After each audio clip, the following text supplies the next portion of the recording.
Hey, what's up? We back. Great win today. Man, went down to the wire, went into overtime. Vincent Jackson came to play. He showed up big. He's been like the best, man, free agent acquisition we've had in a while. I mean, it's paying off. Everything we paid him, he's producing. Can't complain about it. 6-4. Unfortunately, the Lions couldn't beat the Packers. But just some of the stuff I noticed throughout the game. I think we could have got out to a lead earlier, like a bigger lead. But it looks like we're trying to be pretty now, trying to come out and pass and everything. We just need to keep the ball on the ground, keep Doug running, and work off the play action. I mean, that's the best. That's the best. That's the best case to me is to do that because you see what happened once we started to get pass happy. We threw the pick six, and I think he threw that because if you looked at the touchdown, it was like the same type of deal. I mean, he was being tackled or whatever, and he threw it, and the guy caught a touchdown. So he probably thought, why not? Threw another one, pick six. But there's too much throwing earlier in the game. We need to just set the tempo with the run and work off that. You see, once we start to get the run going in the second half, we start to make moves. Let's see. The D line, I saw a lot of running past Cam. Like they would get back there, but then Cam would just slide up in the pocket, and that's pretty much from everybody. But I mean, other than that, I mean, we did a with the D line. D line did a pretty good job, man. Michael Bennett, that guy produces huge. See, Jerome McCoy did a little bit today. Uh, Roy Miller, Daquan Bowers. It seems like even on that sack, like he doesn't have the explosion, or he takes very wide angles or something. Like Bennett, like off the snap, Bennett gets to work, but it seemed like Bowers takes some time. Like I don't know, it takes some time to get to the quarterback, like or to get to the offensive tackle even. But anyway, I mean he is coming off of Achilles injury, and then he has a knee problem. I guess I really don't know what's the deal with that. Let me see. Oh, and with Doug Martin, I like the plays where they just hand him the ball, just going upfield.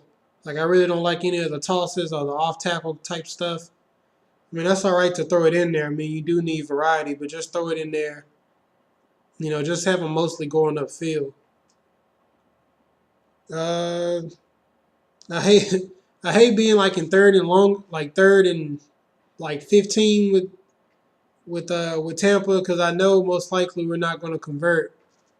It's like we like to throw deep, but it's only like we'll throw deep like second and 7, second and 5 or something. But if it's like third and 15, for some reason we just want to do like screens or like a halfback pass. I mean a running back pass, like 5 yards down the field or something. Mark Barron again in coverage, and I don't know what it is.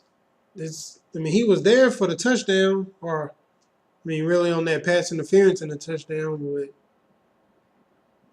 he just didn't look back. Uh, and then he also seems like he needs to work on his tackling too. It's not he's there, but he wants to. It's like he wants to go for the fumble instead of actually, wrapping up and tackling. Levante David is unreal with his tackling. I mean, perfect form, wraps up. Man, he tackles for a loss. He does it all. Man, that's one of the. That dude is a tackling machine, especially for him to be a rookie too. That's amazing. I wanna go look at some stats to see how many tackles for loss he has. Cause I already know he's like top 5 in the league in tackling, but I want to know how many tackles for loss he has. Uh, does for our zones? I don't know. It doesn't. I don't know, maybe we're because we're binding up on play actions or whatever, but it doesn't seem like we're dropping back, especially with the linebackers. It doesn't seem like we're dropping back. We're dropping back deep enough, I guess. So we probably need to, work on that. Oh yeah, and at the half, what I tell you, like about being aggressive at the half, 2 minutes to go, we had 3 timeouts, and I knew we wouldn't score. I I just knew it. We just for some reason during that time we're just not that aggressive. You see when Carolina got the ball, I mean they were at least trying to do something. But man, two minutes left in the half and 3 timeouts, and to me that's the something like that to be a winner, like the Giants or Patriots or something like that. Those teams will take advantage of that. If they had 2 minutes to go, 3 timeouts, they would go ahead and downfield try to score. But I guess maybe because we're young, you know, I guess you got to get used to winning first before you can, do all of that. But I mean, it was a great game. I mean, we did everything. I think this was the first time, well, that I could think of that we played against two legit defensive ends. And I mean, they were working on us, but I mean, we hung in there. Second half running game started to show up. We started to produce ever since the running game got going. Josh Freeman, I saw the pick six. I mean, I don't think that's anything. I mean, he really needs to. He just know. I'm sure he just wants that one back. The other one, I don't know what the deal was on that one. He just threw it up and looked like he threw it short because I was kind of watching the Cowboy game too. Looked like he just threw it short and uh, DB just caught it, I guess. Dallas Clark came through. What else? I think the linebackers played pretty good this game. The defensive line played good. Once again, it's even. I mean, I guess the corners didn't play that bad. At least they didn't rack up like 400 yards of passing yards. So, I mean, everybody did good. I'll say cornerbacks did good too. Probably just working on Mark Barron's coverage. It's probably anything about him, but I mean, I like him. At least he's around the plays, and more times than not, he'll probably make plays and miss them. I think Josh Freeman had 2 touchdowns and 2 picks. That's fine. You can't keep up. What he had, like 15 touchdowns and 1 pick throughout the last 5 or 6 games. We pretty much knew that wasn't going to last. But even I'll take 17 touchdowns and 3 picks through the last 6 games or whatever. No LeGarrette Blount sighting, so I don't know if he's going to be cut off the team next year or either he's going to be cut or we're going to for sure draft another decent running back. That's pretty much all I have to say. Subscribe, leave comments so all the Buccaneer fans can discuss, and I'll catch you after the next Buccaneer game. Well, no, I won't. Thanksgiving, I'm going back home.